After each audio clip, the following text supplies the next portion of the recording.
எர்ணாகுளம். வீட்டு வண்டி தான் அப்படி சுற்றி அப்படியே போவான். எர்ணாகுளம் பஸ் இது கிளம்பிட்டாங்க.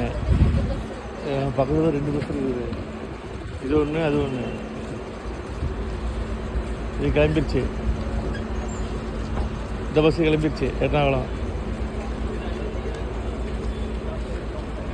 இது லேட் பஸ்ன்னு நினைக்கிறேன். ஏசி பஸ் தான். என்ன எழுதிருக்குன்னு தெரியலையே. என்ன எழுதிருக்குன்னு தெரியலையே.